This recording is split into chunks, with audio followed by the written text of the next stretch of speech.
En el cuarto ejercicio vamos a desarrollar un programa que calcula el índice de masa corporal, conocido como el IMC de una persona, y además lo clasifica en distintas categorías según el resultado obtenido.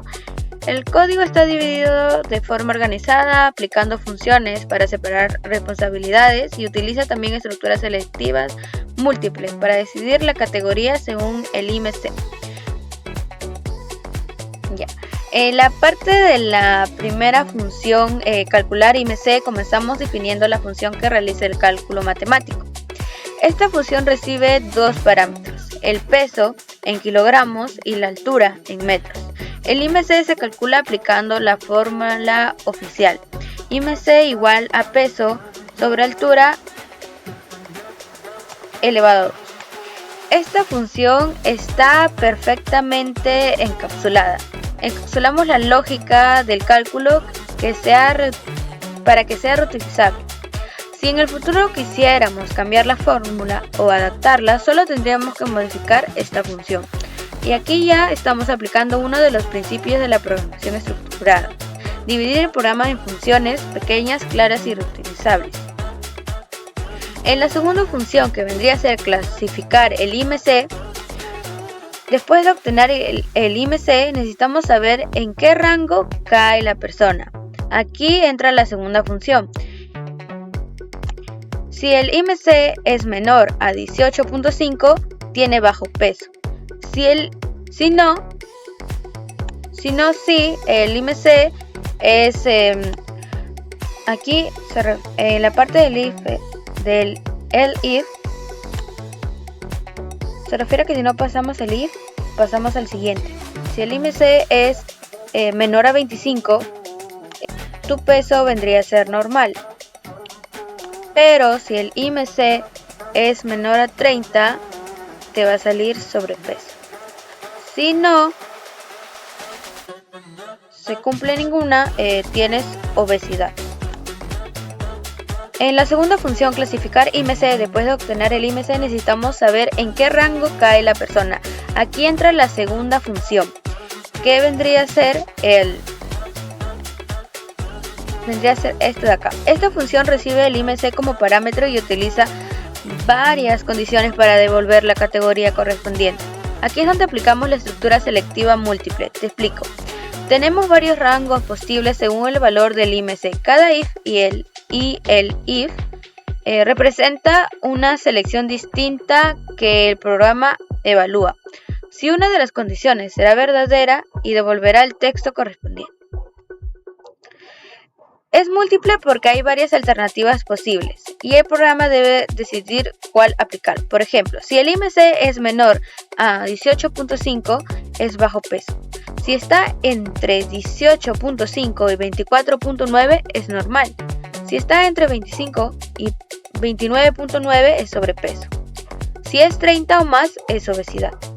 El uso del if es precisamente lo que nos permite manejar de una forma ordenada esta selección múltiple de casos. En la parte de entrada de datos como validación, antes de realizar los cálculos pedimos los datos del usuario, pero validamos que sean válidos. Aquí aplicamos una mezcla de estructura de control, un bucle de while, para seguir pidiendo los datos hasta que el usuario ingrese valores correctos. Un bloque de trie-except para capturar errores si el usuario y aquí utilizamos el trie-except para capturar errores si el usuario ingresa algo que no sea un número, y nuevamente un if-else simple para validar que los valores ingresados sean positivos. Esta validación previa es fundamental para validar que los valores ingresados sean positivos. Esta validación previa es fundamental para evitar que el programa intente dividir entre 0 o trabaje con datos inválidos. Finalmente realizamos el cálculo y el resultado. Primero llamamos a la función calcular IMC para obtener el índice.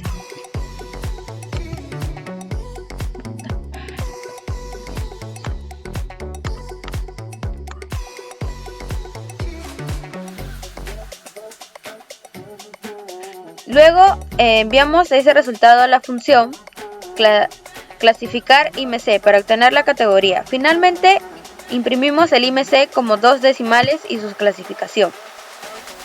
En resumen, este programa utiliza funciones para separar el cálculo y la clasificación, haciendo que el código más organizado y modular y fácil de mantener. La función clasificar IMC aplica una estructura selectiva múltiple porque tiene varias condiciones encadenadas con if, elif y else, donde uno de los caminos posibles será ejecutado según el IMC calculado. También usamos validaciones preventivas mediante el tree except y if else para garantizar la entrada de datos correctos. Este tipo de ejercicio nos permite practicar tanto el diseño de funciones como la lógica de decisión múltiple, dos pilares muy importantes en la programación. Y ahora les mostraré cómo se ve el código.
En el ejercicio número 5 vamos a construir un programa que permite al usuario sumar una cantidad de números, pero haciéndolo de forma segura, organizada y válida, utilizando funciones y estructuras repetitivas. Vamos a ir analizando paso a paso el razonamiento detrás de cada parte del código.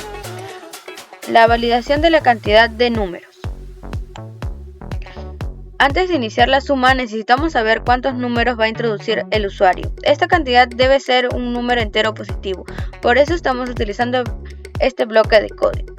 Aquí aplicamos varias cosas, un bucle while true que permite repetir indefinidamente la petición hasta que se ingrese un dato correcto. También estamos utilizando un bloque del tree except para manejar en caso de que el usuario ingrese algo que no sea un número. También estamos utilizando el if else para comprobar que el número ingresado sea mayor a 0. ¿Por qué esa estructura repetitiva? Porque el while true mantiene el programa pidiendo el dato una y otra vez hasta que el usuario lo haga bien. Es decir, repite la acción hasta que se cumpla la condición correcta. Este tipo de control es esencial cuando queremos robustez en nuestro programa. No permitimos que el programa avance si el dato de entrada no es válido. En la parte de la función, sumar números, paréntesis cantidad, una vez que sabemos cuántos números el usuario desea ingresar, llamamos a nuestra función principal. La variable suma igual a 0, aquí inicializamos un acumulador. El acumulador es un patrón clásico en programación repetitiva, es una variable que va almacenando el resultado parcial de cada operación a medida que avanzamos en el bucle. El bucle de for y in rango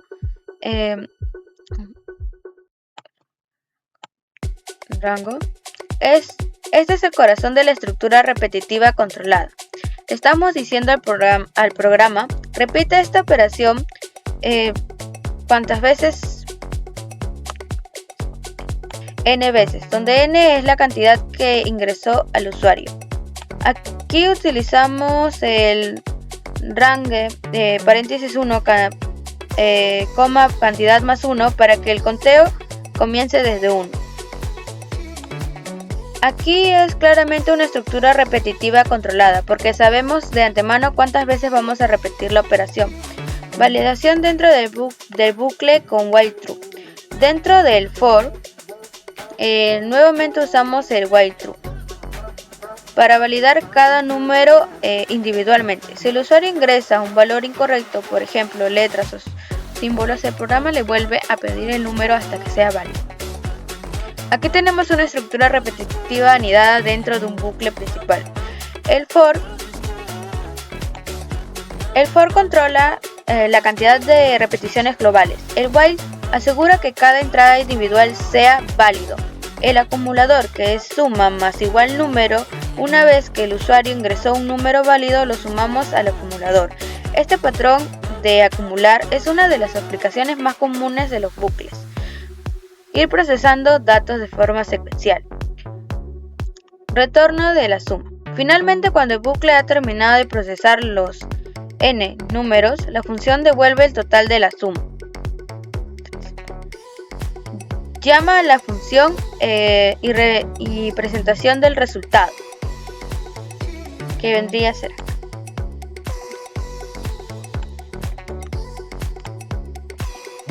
Ejecutamos la función pasando la cantidad deseada, mostrando el resultado final al usuario. Este programa aplica estructuras repetitivas de dos niveles, un while para validar entradas y un for para controlar cuántas veces pedimos números. Además, utilizamos una función para organizar el código de forma modular, y el patrón de acumulador permite ir sumando los valores uno por uno dentro del bucle. Esta es una estructura muy común en la vida real cuando procesamos listas de datos, sumatorias, promedios y conteos. Como vemos, el uso de las estructuras repetitivas nos permite automatizar las tareas que de otra forma serían muy tediosas. El programa puede procesar n datos sin importar cuántos sean, y garantiza que siempre que la entrada del usuario sea correcta antes de continuar. Este tipo de control de flujo es fundamental para el desarrollo de programas robustos, confiables y escalables. Y ahora procedo a mostrarles el ejemplo.